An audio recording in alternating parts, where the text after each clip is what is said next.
नमस्कार और इन्वेस्टमेंट की पाठशाला में आपका स्वागत है। आज हम बात करने वाले हैं शिपिंग कॉरपोरेशन ऑफ इंडिया यानी एससीआई के बारे में।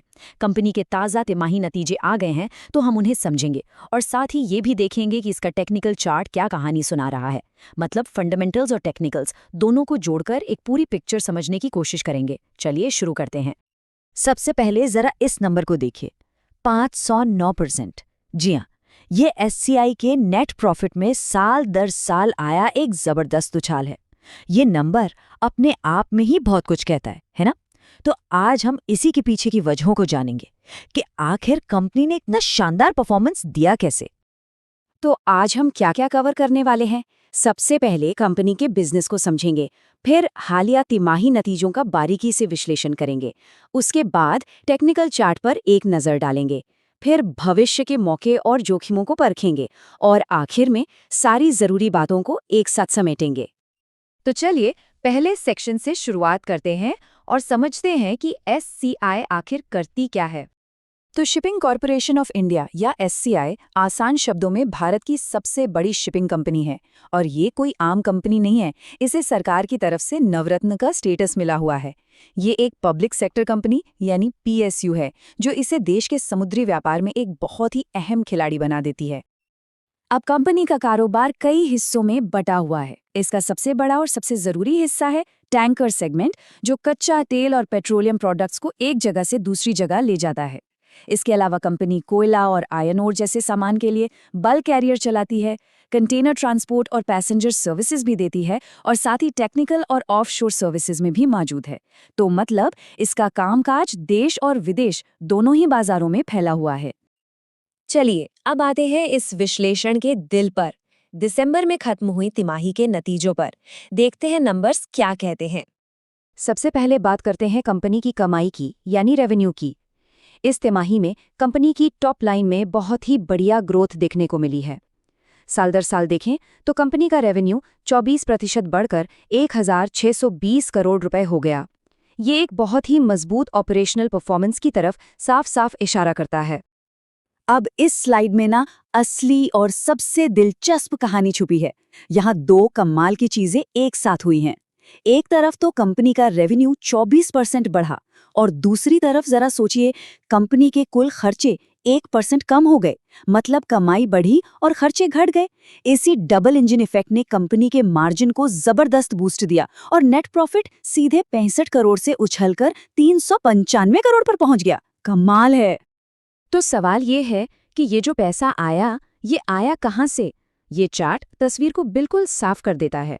कुल रेवेन्यू का लगभग 68% यानी 2/3 से भी ज्यादा हिस्सा अकेले एक ही सेगमेंट से आया है और वो है टैंकर सेगमेंट। इससे ये पता चलता है कि टैंकर बिजनेस ही एससीआई की रीढ़ की हड्डी है। और जब बात मुनाफे की आती है तो टैंकर सेगमेंट का दबदबा और भी बढ़ जाता है। इस चार्ट को देखिए, कुल मुनाफे में 90% से भी ज्यादा का योगदान सिर्फ और सिर्फ टैंकर सेगमेंट का है। तो इस तिमाही की जो बड़ी हेडलाइन थी ना, 509% प्रॉफिट ग्रोथ, उसका असली हीरो यही सेगमेंट है। ऐसा लगता है कि अच्छे फ्रेट रेट्स ने इस सेगमेंट के लिए कमाल कर दिया और इतने शानदार नतीजों का फायदा शेयर होल्डर्स को भी दिया जा रहा है। कंपनी के बोर्ड ने 3.5 रुपए प्रति शेयर के दूसरे अंतरिम डिविडेंड का भी ऐलान किया है, जो निवेशकों के लिए यकीनन एक अच्छी खबर है। तो अगर पूरी कहानी को एक लाइन में कहना हो तो ये तिमाही एससीआई के लिए बेहद मजबूत रही और इसका पूरा का पूरा श्रेय जाता है टैंकर सेगमेंट के असाधारण प्रदर्शन को। चलिए अब देखते हैं कि ये मजबूत फंडामेंटल्स चार्ट पर कैसे दिख रहे हैं। फंडामेंटल्स तो बहुत ही जबरदस्त लग रहे हैं, लेकिन क्या स्टॉक का चार्ट भी यही कहानी बता रहा है? चलिए अब थोड़ा टेक्निकल स्ट्रक्चर पर एक नजर डालते हैं, लेकिन सिर्फ एजुकेशनल नजरिए से। ये एक अहम सवाल हमेशा रहता है कि कंपनी की अच्छी परफॉर्मेंस स्टॉक प्राइस में कितनी झलक रही है, क्योंकि चार्ट हमें बताता है कि बाजार का मूड कैसा है, डिमांड और सप्लाई की स्थिति क्या है। तो चलिए एससीआई के चार्ट को पढ़ने की एक कोशिश करते हैं। एक बात साफ कर दें, हम यहाँ कोई भविष्यवाणी नहीं कर रहे हैं, बल्कि सिर्फ चार्ट को समझना सीख रहे हैं। जैसा कि हम देख सकते हैं, स्टॉक एक लंबे समय से अप ट्रेंड में है, जो एक पॉजिटिव साइन है। नीचे की तरफ करीब करीब 220 से 225 रुपए का जो जोन है, वो एक मजबूत सपोर्ट का काम कर रहा है वहीं ऊपर की तरफ 280 से 285 रुपए का लेवल एक रुकावट या रेजिस्टेंस बना हुआ है। हाल की तेजी में वॉल्यूम्स भी काफी अच्छे रहे हैं, जो ट्रेंड की मजबूती दिखाता है।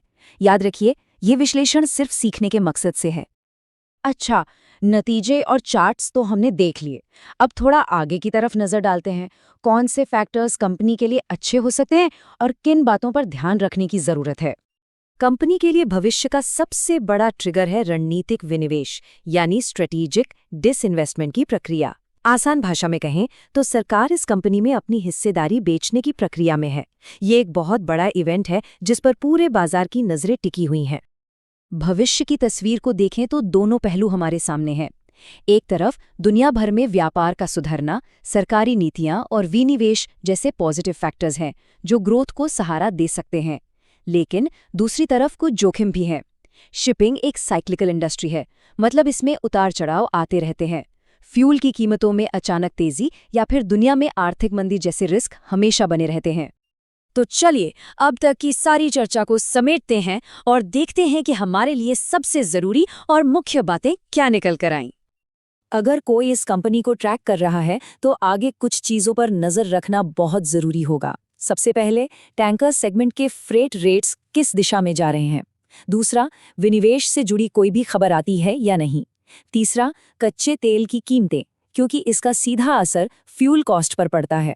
और चौथा, अगली तिमाही में बाकी सेगमेंट्स जैसे बल्क और लाइनर कैसा प्रदर्शन करते हैं। और आखिर में एक बहुत जरूरी बात, ये पूरा विश्लेषण सिर्फ जानकारी और शैक्षिक उद्देश्यों के लिए है। इसे किसी भी तरह से खरीदने या बेचने की सलाह ना समझें। शिपिंग सेक्टर में अस्थिरता काफी ज्यादा हो सकती है, इसलिए कोई भी निवेश का फैसला लेने से पहले अपनी रिसर्च जरूर करें और अपने वित्तीय सलाहकार से सलाह जरूर लें।